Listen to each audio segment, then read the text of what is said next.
Hello everyone. எல்லாரும் எனக்கு கால் பண்ணி ஆஹ், பேசுறத ஸ்டாப் பண்ணிடாதீங்க, பேசுங்க பேசுங்கன்னு சொல்றீங்க. ஸோ ரொம்ப நன்றி. இது வந்து ஒரு ஃபன்னா தான் ஆரம்பிச்சேன். என்னோட கேமரா அப்பியரன்ஸ் வந்து எனக்கு கம்ஃபர்டபுள் ஆகணுன்றதுக்காக தான் ஆரம்பிச்சேன். பட் எல்லாருமே எனக்கு கால் பண்ணி ஹார்ட்ல இருக்கிறதெல்லாம் பேசுங்க, நீங்க பேசுறத நாங்க கேட்க ரெடியா இருக்கோம் அப்படின்னு நிறைய பேர் சொன்னீங்க. ரொம்ப தேங்க்ஸ். ஸோ அதனால தான் இந்த நெக்ஸ்ட் சீரீஸ் பண்றேன். ஸோ ருமீஸ், லவ்னா என்ன? நம்மளுக்கு லவ் பத்தி நல்லா தெரியும் அப்படின்னு நம்ம எல்லாருமே நினைச்சிட்டு இருக்கோம்.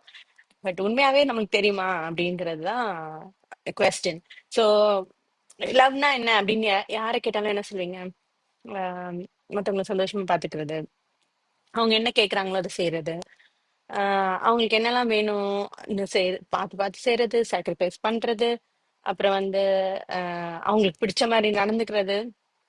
இதெல்லாம் தான் நீங்க எப்பவுமே என்ன சொல்வீங்க? லவ்னு சொல்வீங்க. பட் அதெல்லாம் லவ் இல்ல அப்படின்னு சொன்னா நம்புவீங்களா? ஆனா நம்பிதான் ஆகணும். அதெல்லாம் லவ் இல்ல. உண்மையான லவ் எப்படி இருக்கும் அப்படிங்கறத தான் இப்ப நம்ம ஒரு மூவி மாதிரி பார்க்க போறோம். Just imagine. ஓகே. ஏன்னா உண்மையான லவ் நானும் பார்த்தது இல்ல. ஸோ நம்ம எல்லாம் இமேஜின் பண்ணிக்கலாம். So the kind of love that doesn't impression. Love என்ன பண்ணாது? உங்களை வந்து இம்ப்ரெசன்ட் பண்ணாது. Actually it makes you, it gives you all the freedom to be like you. அதுதான் லவ். ஸோ லவ்னா யூஸ்வலா எல்லாரும் என்ன சொல்லி நினைச்சுக்கிறோம்? இன்டெலிஜென்ஸ் போல, நம்ம எவ்வளவு அறிவா இருக்கோம் அப்படிங்கறத தான் லவ்னு நினைக்கிறோம். இல்ல அது ஒரு எமோஷன் நினைச்சுக்கிறோம். அது வரும் போகும். லவ் வந்துருச்சு அப்படின்னு சொல்றது, இல்லைன்னா லவ் போயிடுச்சு அப்படின்னு சொல்றது. Love is not an emotion, and also love is not intelligence. Love is a state of being. அப்படின்னா என்ன? ஸ்டேட் ஆஃப் பீயிங்னு எப்ப பார்த்தாலும் பீயிங் பீயிங் சொல்றேனே, என்னன்னு கேக்குறீங்களா? இப்போ ஸ்டேட்டுங்கிறது ஒரு இடம். அந்த இடத்துல இருந்து என்ன ப்ரொடியூஸ் பண்ண முடியும், என்ன கிரியேட் பண்ண முடியும் அப்படின்னு நினைக்கிறது தான் love. So love is not an emotion, love is not intelligence, love is a state of being, not a transaction.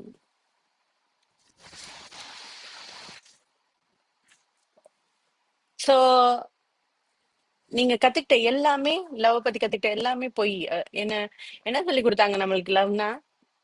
Taking care of everyone, sacrificing yourself, no சொல்லாம இருக்கிறது முக்கியமா. அவங்க என்ன கேக்குறாங்களோ அப்படியே செஞ்சிடணும், அதுதான் லவ். அப்புறம் but if that is love, அதுதான் உண்மை அப்படின்னா, ஏன் அதை செய்யறவங்க எல்லாரும் கஷ்டப்படுறாங்க, எக்ஸாஸ்ட் ஆகுறாங்க, ஹார்ட் பிரேக் ஆகுது, சந்தோஷமாவே இல்ல? அப்புறம் அதுதான் லவ்னா ஏன் கப்பல்ஸ்க்கு நடுவுல சண்டை வருது? ஒருத்தர் வந்து இதுதான் பண்ணணும்னு சொல்லும்போது இன்னொருத்தர் அதையே செஞ்சுட்டு இருக்கப்போ ஏன் சண்டை வருது? ஏன் பிரிஞ்சிடுறாங்க? ஏன் டிவோர்ஸ் ஆகுது? சோ அப்போ அப்போ அது உண்மையான லவ் இல்ல. நம்ம ரியாலிட்டியை தாண்டி நம்ம என்ன பண்றோம்னா, ரியாலிட்டின்னு ஒண்ணு இருக்கு, அத நம்ப மாட்டோம். எது ரியாலிட்டி இல்லையோ அத அத வந்து அதுதான் கரெக்ட்னு சொல்லி அதை நடத்தி காமிக்கிறதுக்காக ட்ரை பண்றோம்ல, அதனாலதான் பிரச்சனையே ஸ்டார்ட் ஆகுது. இப்ப நம்ம லவ் எல்லாம் எதுல பார்த்தோம் சொல்லுங்க? நம்ம வந்து லவ் பார்த்தது எல்லாமே தமிழ் படத்துலதான். நம்மளுக்கு சின்ன வயசுல லவ் சொல்லி கொடுத்தது தமிழ் படங்கள் தான். ஏன் எப்படின்னு கேக்குறீங்களா? அதுல இருக்க லவ் ஸ்டோரியில என்ன இருக்கும்? ஃபர்ஸ்ட் எடுத்தோடனே அந்த பொண்ணை பார்த்து அந்த பையன் வந்து மயங்கி விழுந்துருவான். அதுக்கப்புறமா அந்த பொண்ணு முன்னாடியே சுத்துவான். அப்புறம் எப்படியாவது கஷ்டப்பட்டு அந்த பொண்ணை கல்யாணம் பண்ணிப்பான். இல்ல கல்யாணம் பண்ணலன்னா ரெண்டு பேரும் செத்து போயிருவான். லவ்ங்கிறது ஒரு எண்டுன்னு காமிச்சிருக்காங்களா இல்லையா? லவ்ங்கிறது end. Love is not a being. First. ரெண்டாவது, லவ் என்ன பண்ணும்? மத்தவங்களுக்கு பிடிச்ச மாதிரி நடந்துக்கணும், மத்தவங்களுக்கு என்னெல்லாம் வேணுமோ அதெல்லாம் செய்யணும் அப்படின்னு சொல்லி கொடுத்தது. அப்போ உண்மையே சொல்லல, ரியாலிட்டியே சொல்லல, சாக்ரிஃபைஸ் பண்றது லவ் அப்படின்னு சொல்லி சொன்னதும் தமிழ் மூவிஸ் தான். அதுக்கப்புறம் இந்த கல்யாணம் ஆனிச்சுல, ஆனதுக்கு அப்புறம் என்ன ஆகும் காமிச்சாங்களா? காமிக்கல. என்ன பண்ணாங்க? அதுக்கப்புறம் அப்படி காமிச்சிருந்தா அந்த பொண்ணு அந்த ஹஸ்பண்ட் பக்கத்துல சொம்ப வச்சுக்கிட்டு பக்கத்துல நிக்கும், இல்லைன்னா டவல் எடுத்து கொடுக்கும் கை துடைக்க. இல்ல அமைதியா வீட்டுல ஒரு என்னது நல்லா ட்ரெஸ் பண்ணிட்டு பூ வச்சுக்கிட்டு saree கட்டிட்டு அந்த வீட்டுல ஒரு பொம்மை மாதிரி இருக்கும். இப்படிதான் நம்மளுக்கு லவ் ஸ்டோரிங்கிறத காமிச்சாங்க. அப்போ மென்னோட மனசுல சப்கான்சியஸா என்ன ஆயிடுச்சு? லவ்ங்கிறது கல்யாணம் வரைக்கும் தான் அப்படிங்கிற மாதிரி ஆயிடுச்சு. கல்யாணத்துக்கு அப்புறம் பொண்ணுங்க எப்படி இருக்கணும்? அவங்களுக்கு எடுபடி வேலை பார்க்குற ஒரு மெய்டா இருக்கணும் அப்படிங்கிற மாதிரி ஆயிடுச்சு.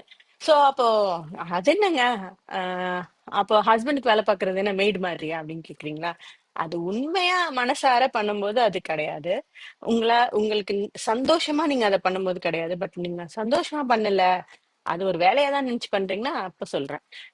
சோ சந்தோஷமா எவ்வளவு நாளைக்கு பண்ணுவீங்க சொல்லுங்க? ஒரு ஹியூ ஒரு ஹியூமனும் இன்னொரு ஹியூமனும் சேரும்போது அந்த ஹியூமனை அவங்க தானே பாத்துக்கணும். ஒருத்தர் வந்து எத்தனை ஹியூமனை பாத்துக்க முடியும்? அது பாசிபிளே கிடையாது. அதுவும் ரியாலிட்டி கிடையாது. அது ரியாலிட்டின்னு நம்மள அக்செப்ட் பண்ணிக்க வச்சுட்டாங்க. சோ சஃபரிங் எங்க ஸ்டார்ட் ஆகுது? ரியாலிட்டி இல்லைன்னு நம்ம எடுத்துக்கும் போது, அத மாத்தணும்னு நினைக்கும் போது சஃபர் ஆகுறோம். ரியாலிட்டியை மாத்தணும்னு நினைக்கும் போது சஃபரிங் ஸ்டார்ட் ஆகுது. How confused love with something else. So love என்னது? எமோஷன் கிடையாது, வந்துட்டு போற ஒரு எமோஷன் கிடையாது. ங்கிறது என்ன? It's not an emotion. It's a state of being. அப்ப பீயிங்னா என்னன்னா, இந்த மொமெண்ட்ல நம்ம எப்படி இருக்கோம், இந்த மொமெண்ட்ல இருந்து நான் என்னவா இருக்கேன், நான் என்ன பண்ணணும்னு நினைக்கிறேன், what I am naturally I am. அதுதான் லவ். ஸோ அப்போ லவ் என்ன பண்ணாது? Love is the fire that burns away everything that is not your true self. நீங்க எது இல்லையோ அத உங்களுக்குள்ளேந்து வெளியில எடுக்கிறது தான் love. until only union with God remains. நம்மலாம் யாரு அப்படின்னு கேட்டீங்கன்னா, நம்ம கடவுளோட ஒரு துளி. இப்ப கடல்ல இருந்து ஒரு துளி எடுத்துட்டு வந்து மைக்ரோ மைக்ரோஸ்கோப்ல வச்சு பாத்தீங்கன்னு வச்சுக்கோங்களேன், அந்த கடலோட ப்ராப்பர்ட்டிஸ் என்னவோ அதே தான் இந்த ஒரு துளிலையும் இருக்கும். அப்ப அந்த ஒரு துளியில அந்த கடலோட மொத்த குணாதிசயமும் இருக்குல்ல, அந்த மாதிரிதான் நம்மளும். நம்ம அந்த கடலோட அப்ப கடவுளோட மொத்த குணாதிசயங்களும் கொண்ட ஒரு துளி. அப்ப இந்த ஒரு துளி கடல் ஆயிட முடியுமா அப்படின்னு கேட்டீங்கன்னா ஆக முடியாது. கடல்ங்கிறது மகாசக்தி, இந்த துளிங்கிறது கடல்ல இருந்து பிரிஞ்சு வந்த ஒரு துளி. இதோட பர்பஸ் என்னன்னு கேட்டீங்கன்னா திரும்ப அந்த கடல்லயே போய் சேர்றதுதான். சோ அந்த டிவைன் லவ் தான் நம்ம எல்லாரும் தேடிட்டு இருக்கோம். நம்ம இன்னொருத்தருக்குள்ள தேடுறது டிவைன் லவ் தான். அந்த டிவைன் லவ் எப்படி இருக்கும்னா, சூரியன் எப்படி இருக்கு? சூரியன் வந்து கருப்பா இருக்கவங்களுக்கு நான் வந்து வெளிச்சம் கொடுக்க மாட்டேன், இல்ல பிளான்ட்ஸுக்கு கொடுக்க மாட்டேன், இல்ல அனிமல்ஸ்க்கு கொடுக்க மாட்டேன் அப்படி இல்ல. அது அதோட லவ் அதோட வெளிச்சம் எல்லாருக்கும் ஈக்குவல், இந்த உலகத்து ஃபுல்லாவே ஈக்குவல். அதே மாதிரிதான் கடவுளோட லவ்வும் எல்லாருக்குமே ஈக்குவல். அப்ப அதை மறைக்கிறது எதை? கிளவுட்ஸ். எப்போ எப்படி மறைக்குது? சம்டைம்ஸ் அது கிளவுட்ஸ் சொல்றது ஈகோவா இருக்கலாம், ஃபியரா இருக்கலாம். அதுதான் அந்த லவ்வ மறைக்குதே தவிர, ஆஹ் அந்த அந்த சன்னோட நேச்சர் என்ன? வெளிச்சம் தான். சோ நமக்குள்ள இருக்க லவ் எதை மறைச்சிட்டு இருக்கு? ஈகோ மறைச்சிட்டு இருக்கு. அதை பிரிச்சு எடுக்கிறது தான் உண்மையான love. That is divine love. So அதுக்கு ப்ரீ ரெக்வசைட் என்ன? Self love. உங்ககிட்ட ஏதாவது இருந்தா தானே கொடுக்க முடியும். இப்போ ஒரு பிச்சைக்காரன் வரான்னு வச்சுக்கோங்களேன், உங்ககிட்ட காசு இருந்தா தானே கொடுக்க முடியும். அதேதான். அப்போ நீங்க அந்த ஸ்டேட்ல இருந்தா மட்டும்தான் அதை மத்தவங்க கொடுக்க முடியும். அப்போ முதல்ல உங்ககிட்ட இருக்கணும், அப்பதான் மத்தவங்க கொடுக்க முடியும். அப்ப self love is very important to be in divine love. an identity you already live from. So that is identity. இப்போ நான் உமன் வச்சுக்கோங்களேன், இது என்னோட குரு எனக்கு சொன்னது, நான் உங்களுக்கு திருப்பி சொல்றேன்.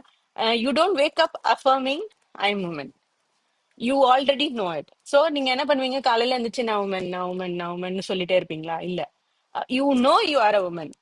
ஸோ அப்போ நம் without effort you know you are a woman. So அதுதான், அந்த அதை தான் நம்ம ஸ்டேட் ஆஃப் பீயிங்னு சொல்றோம். Love works the same way. ஸ்விட்ச் மாதிரி போட்டு ஒரு ஒரு நாளைக்கு லவ் பண்றது, ஒரு நாளைக்கு ஹேட் பண்றது, அப்படி இருந்தா அது கண்டிஷனல் லவ். உங்களுக்கு பிடிச்ச மாதிரி மத்தவங்க இருந்தாதான் நீங்க உங்களுக்கு உங்களுக்கு லவ் வருது அப்படின்னா அது உண்மையான லவ் கிடையாது. It is a place you live and relate from always, not conditional. இதுக்கு வந்து நல்ல எக்ஸாம்பிள் என்ன தெரியுமா சொல்லலாம்? இப்போ நம்மளுக்கு லவ் தான் எப்படி தெரியும்? நம்ம அப்பா அம்மா கிட்ட இருந்து தான் தெரியும். லவ் வந்து நம்மளுக்கு யார் சொல்லி கொடுத்தா? ஃபர்ஸ்ட்னா நம்ம எக்ஸ்பீரியன்ஸ் பண்ணது யாருக்கிட்டனா அப்பா அம்மா கிட்டதான். அப்போ நம்ம அப்பா அம்மா நம்மளுக்கு எப்படி லவ் கொடுத்தாங்க?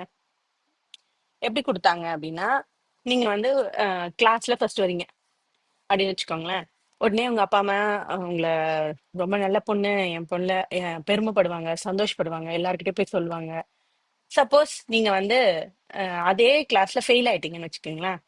உடனே கோவப்படுவாங்க, பனிஷ் பண்ணுவாங்க. ஏன் இப்படி பண்ணிட்ட அப்படின்னு கேட்பாங்க. சோ நம்ம அப்பா அம்மாவோட லவ்வே கண்டிஷனல் தான். நீங்க நல்லது செஞ்சா உங்களை பாராட்டுறதும், கெட்டது செஞ்சா பனிஷ் பண்றதும் கண்டிஷனல் லவ். பட் கடவுளோட லவ் அப்படி கிடையாது. கடவுளோட லவ் எப்படின்னா, இப்ப நீங்க பார்க்குக்கு உங்க குழந்தைங்களை கூட்டிட்டு போறீங்க. குழந்தைங்களை கூட்டிட்டு போயிட்டு நீங்க பார்க்ல உட்காந்துருக்கீங்க, குழந்தைங்க விளையாட ஆரம்பிக்கிறாங்க. விளையாட ஆரம்பிக்கும் போது நீங்க என்ன பண்ணுவீங்க? நீங்க ஒரு வாரமா உட்காந்துருப்பீங்க. அவங்க என்ன விளையாடுறாங்க, எப்படி விளையாடுறாங்க அப்படின்னு பார்த்துட்டே இருக்க மாட்டீங்க. ஆனா அவங்களுக்கு ஏதாவது ஒரு ஹெல்ப் வேணும், கீழே விழ போறாங்க, இல்ல அவங்கள வந்து காப்பாத்தணும் அப்படின்னா, இல்ல ஏதோ பிரச்சனை அப்படின்னா நீங்க ஓடி போவீங்க. கடவுளோட லவ் அப்படிதான். உங்களை உங்களுக்கு என்ன வேணுமோ அதை நீங்க உங்களை தாராளமா ஃப்ரீடமா செய்ய விட்டுட்டு, உங்களுக்கு எப்ப தேவையோ ஹெல்ப் தேவையோ அப்ப வந்து கொடுக்கறதுதான் கடவுளோட லவ். அது அன்கண்டிஷனல் லவ். நான் முதல்ல சொன்னது அப்பா அம்மாவோட லவ் என்னது? Conditional love. ஓகே. சோ கடவுளோட லவ் தான் நம்ம தேடிட்டு இருக்கோம். அப்ப கடவுள் என்ன கொடுக்கிறார் நமக்கு? Freedom. Freedom to be like you and help and support when needed. உங்களுக்கு தெரிஞ்சிருக்கும் ருமி யாரு, இஸ்லாமிக் பாய் லவ் பத்தி, ஒன்னஸ் பத்தி அவர் தான் அதிகமா பேசியிருக்காரு. So love is the fire. Love is the fire that burns away everything that is not your true self until only union with the divine remains. Your task is not to seek for love, but merely to seek and find all the barriers within yourself that you have built against it. So, நம்மளோட நம்ம எனக்கு ரைட்டான person யாரு அப்படின்னு கண்டுபிடிக்கிறது love இல்ல. Love seek பண்ண முடியாது. இங்க யாருக்கு எங்க இருந்து கிடைக்கும், எங்கேயாவது போய் 1 கிலோ வாங்கிட்டு வரலாமா அப்படின்னு வாங்க முடியாது. லவ் என்ன பண்ணும்? உங்களோட பேரியர்ஸ், அத அந்த லவ் ரிசீவ் பண்ணாம எல்லாருக்கும் லவ் ஆசைதான். ஆனா அதை ரிசீவ் பண்ண யாரும் ரெடியா இல்ல. காரணம் என்ன? ஏன் இல்லைன்னா, love needs courage, love needs commitment, love needs consistency, love needs compassion, love needs honesty. இதை எல்லாராலையும் கொடுக்க முடியாதனாலதான் they couldn't receive love or they couldn't give love. அப்போ அந்த மாதிரி இருக்கவங்க கிட்ட போய் நீங்க கால் வந்து கெஞ்சினாலும் ஓடிதான் போவாங்க. ஏன்னா you are demanding truth, you are demanding honesty. அது எல்லாராலையும் பண்ண முடியாது. சோ அப்போ அத குடுக்கணும்னா என்ன பண்ணணும்? அந்த ஈகோ ஒண்ணு தடுத்துட்டு நிக்குதுல, ஃபியர் ஒண்ணு, என்னை பத்தி தெரிஞ்சிருமோ, என்னை பத்தி புரிஞ்சிருமோ, என்ன என்ன யாருக்கும் நான் காமிக்க விரும்பல அப்படின்னு அந்த ஈகோவை என்னைக்கு நம்ம விடுறோமோ அன்னைக்குதான் you can give love and receive love. So the goal is not to find love outside yourself, but to remove the blocks of its expression. அதை எக்ஸ்பிரஸ் பண்ண விடாம என்னெல்லாம் தடுக்குது, அதை ரிமூவ் பண்றதுதான் லவ். ஸ்னோவைட்டோட ஸ்டெப் மதர் தினமும் mirror முன்னாடி போய் நின்னுட்டு மிரர் கிட்ட கேட்பா, யாரு இந்த உலகத்திலேயே அழகுன்னு. அழகுன்னு கேட்டா அந்த ஸ்னோ மிரர் சொல்லும், நீதான் அப்படின்னு. ஸ்னோவைட் வந்ததுக்கு அப்புறமா ஸ்னோவைட்டை தான் அழகுன்னு சொல்லும். அப்ப அவளுக்கு பயங்கர கோவம் வந்துரும். ஸ்னோவைட் எப்படியாவது கொண்டு வரணும்னு சொல்லி பிளான் பண்ணி கொல்றதுக்கு முடிவு பண்ணி அனுப்பிடுவா ஒரு ஃபாரஸ்ட்ல. சோ இதுல இருந்து என்ன தெரியுது? she tried to destroy Snow White instead of facing her own insecurity. அவளோட இன்செக்யூரிட்டிக்காக என்ன என்ன பண்றா? ஸ்னோ ஒயிட்ட கொல்லணும்னு நினைக்கிறா. சோ ரிலேஷன்ஷிப்லயும் நம்ம இப்படிதான் பண்ணிட்டு இருக்கோம். என்ன பண்றோம்? we try to change the other person so we can feel worthy. But the relationship did not create the insecurity. Relationship insecurity create பண்ணல. It shows you who you are. It's the real mirror. Relationship is a mirror. It shows you who you are. உங்களோட nature என்ன அப்படிங்கறத இன்னொரு person மூலமா உங்களுக்கு திருப்பி காமிக்குது. நீங்க எதுலலாம் ட்ரிகர் ஆகுறீங்களோ, எதுலலாம் இன்செக்யூரா ஃபீல் பண்றீங்களோ, அது அடுத்த பர்சன்னால இல்ல, உங்ககிட்ட இல்லைன்னு அர்த்தம். ஸோ அது இத நம்ம லைஃப்ல பாக்கணும்னு வச்சுக்கோங்களேன். அந்த mirror in relationship, you never listen to me. எல்லாரும் சொல்றது, எல்லா கப்புள்ஸ்க்கு நடுவுலயும் இந்த ஒரு வார்த்தை இருக்கவா இல்லையா? நீ நான் சொல்லதை கேட்கவே மாட்டேன். வைஃப், நீ எப்பவுமே நான் சொல்லதை கேட்க மாட்டேன் அப்படின்னா என்ன இம்பார்ட்டன்ஸ் கொடுக்கல அப்படின்னு ஒரு வைஃப் நினைக்கிறதுனாலயும், ஹஸ்பண்டுக்கு வந்து நம்மளால ஒழுங்கான அன்பை கொடுக்க தெரியலையோ அப்படிங்கிற பயத்தினாலயும் தான். சோ இந்த ஒரு வார்த்தைக்கு உள்ள அர்த்தம் என்ன? I am not enough. ரெண்டு பேருக்குமே. ஸோ த ஜெலஸ் ஹஸ்பண்ட் என்ன பண்ணுவாரு? He tries to control his wife. தன்னோட வைஃப் யாரு கூடயுமே பேசாம இருந்தா ஹி ஃபீல்ஸ் அப்பா நம்மளை விட்டுட்டு அவ போக மாட்டா அப்படின்னு. But what is that? அவரோட ஓன் இன்செக்யூரிட்டி என்ன? Fear of abandonment. நம்மளை விட்டுட்டு போயிடுவாங்களோன்ற பயத்தை அவர் இப்படி காமிக்கிறாரு. இந்த கிரிட்டிக். ஸோ ஹஸ்பண்டை கரெக்ட் பண்ணிட்டே இருக்க, கிரிட்டிசைஸ் பண்ணிட்டே இருக்க ஒரு வைஃப் எதுக்காக பண்றா? ஒண்ணு பெர்ஃபெக்ஷனிசமா இருக்கணும், இல்லைன்னா அவ கண்ட்ரோல்குள்ள அவர் ஹஸ்பண்டை வச்சுக்கணும்ன்றதா இருக்கும்.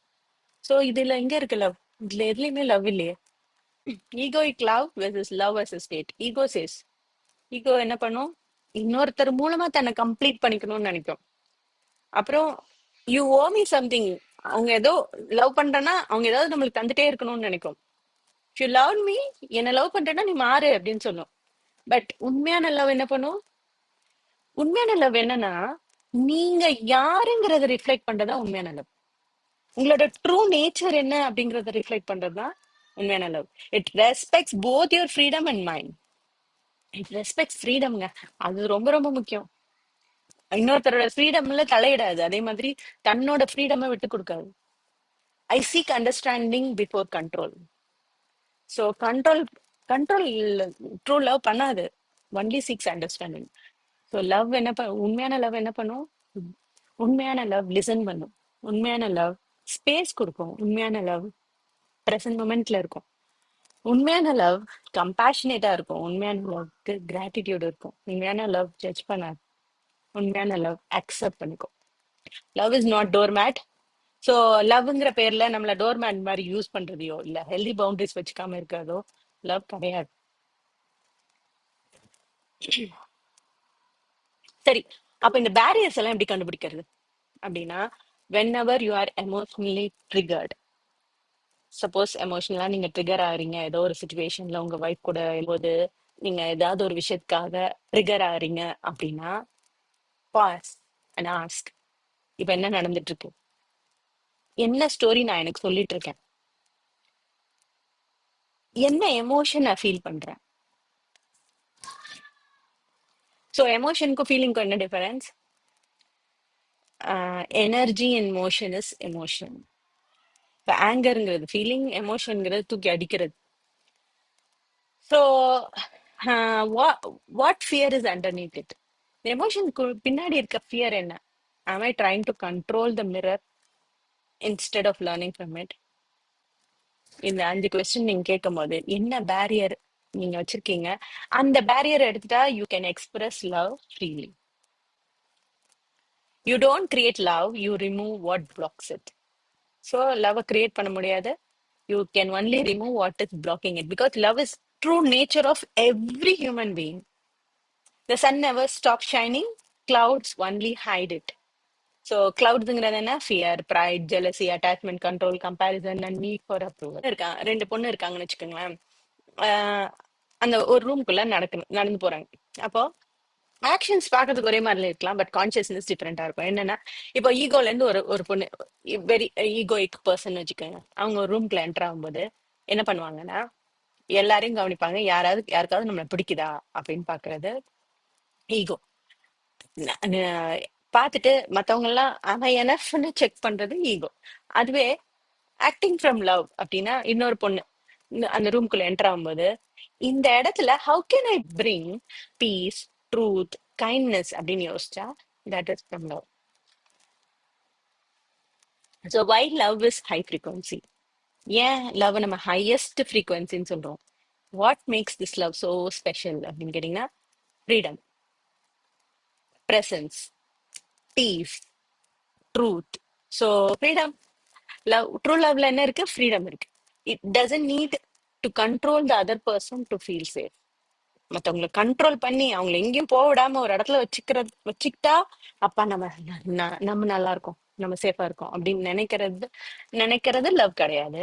ஸோ லவ் என்ன பண்ணும்? ஃப்ரீடம் கொடுக்கும். அப்புறம் it doesn't perform for approval. மத்தவங்களுக்கு பிடிக்கணுங்கிறதுக்காக எதையும் செய்யாது.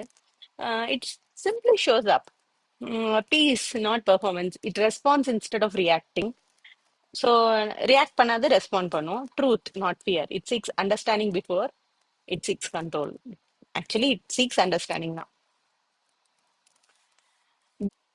Before every important conversation, ask from which state am I about to act. So நான் இப்போ ஃபியர்ல இருந்து ஆக்ட் பண்றேனா லவ்ல இருந்து ஆக்ட் பண்றேனா, என்ன டெசிஷன் எடுத்தாலும் இந்த கொஸ்டின் ரொம்ப ரொம்ப important. am I trying to get love or express love? இது ஒரு கப்பல்ஸ்க்கு கண்டிப்பா முக்கியம். நான் இப்ப லவ் எக்ஸ்பிரஸ் பண்றேனா இல்ல லவ் எனக்கு வேணும்னு நினைக்கிறேனா. ஸோ நம்ம லவ்ங்கிறது வெறும் ரொமான்டிக் ரிலேஷன்ஷிப்ல தான் இருக்கு, அதுல மட்டும் தான் தேடிட்டு இருக்கோம். பட் லவ்ங்கிறது எல்லாருக்குமே எல்லார்கிட்டயும் ஒரே மாதிரி தான் இருக்கும். இன்டர்ஸ்டெல்லர் மூவில கிளைமேக்ஸ் சீன்ல பாத்தீங்கன்னு வச்சுக்கோங்களேன், அந்த அப்பா திரும்பி ஸ்பேஸ்ல இருந்து வருவாரு. அந்த பொண்ணு அந்த அந்த அப்பாவை பாக்குறதுக்காக அந்த உயிரை பிடிச்சு வச்சிருக்கோம். ஸோ அந்த மூவில வந்து அந்த லாஸ்ட் சீன்ல அவங்க ரெண்டு பேரும் பேசிக்கிறது பாத்தீங்கன்னா லவர்ஸ் பேசிக்கிற மாதிரியே இருக்கும். ஸோ உண்மையான லவ் எல்லார்கிட்டயும் அதே மாதிரிதான் இருக்கும். அதே மாதிரி ஆஃப்டர் லைஃப் ஆர்த்தூர்னு சொல்லிட்டு ஒரு இன்ஸ்டாகிராம் பேஜ் இருக்கு. அந்த பேஜ்ல வந்துட்டு ஹி இஸ் அ சேனல். அவர் குரோட்டன் ஒரு புக் எழுதியிருக்காரு ஆஃப்டர் லைஃப் பத்தி. ஸோ அவர் வந்து அந்த அவர் எப்பவுமே ஒரு அவர் இன்டர்வியூ மாதிரி தான் அந்த பேஜ் ஃபுல்லாவே இருக்கும். அதுல ஒரு பொண்ணு கொஸ்டின் கேட்கும், இவர் ஆன்சர் பண்ணுவாரு. ரொம்ப நாளா அந்த பொண்ணை வந்து கேமரால காமிக்கல.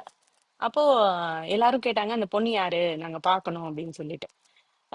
கேட்ட வந்ததுக்கு அப்புறமா அவங்கள ரிவீல் பண்ணாங்க. அப்போ ஆஹ் அந்த பொண்ணு கிட்ட அவர் பேசுறது எப்படி இருக்கும்னா, ரொம்ப க்ளோஸான ஒரு பொண்ணு கிட்ட பேசுற மாதிரி இருக்கும். நான் நானும் அப்படிதான் நினைச்சேன். அதுக்கப்புறமா பார்த்தா அந்த அவரோட ஓன் டாட்டர் அந்த பொண்ணு. But he speaks with her with so much respect and love.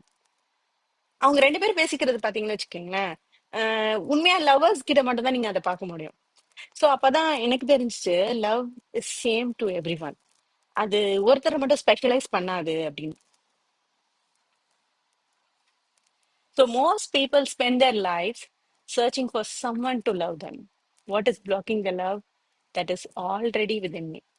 So என்ன பிளாக் பண்ணுதுங்கிறத நம்ம பார்க்கணுமே தவிர யாரு நம்மளுக்கு கரெக்டா இருப்பா அப்படின்னு பாக்குறது லவ் இல்லை. So when fear falls away, love does not arrive, it is revealed. Okay, so love is not something you perform, love is something you become. So next கிளாஸ்ல இதோட லவ் முடிஞ்சிச்சுன்னு நினைக்காதீங்க. லவ்ல கண்டிஷனல் லவ் இருக்கு, unconditional love இருக்கு, stages இருக்கு. And அந்த உண்மையான லவ்ல நம்ம எப்படி நம்மளை இன்டகிரேட் பண்றதுன்னு பார்க்கலாம். Thank you, bye by.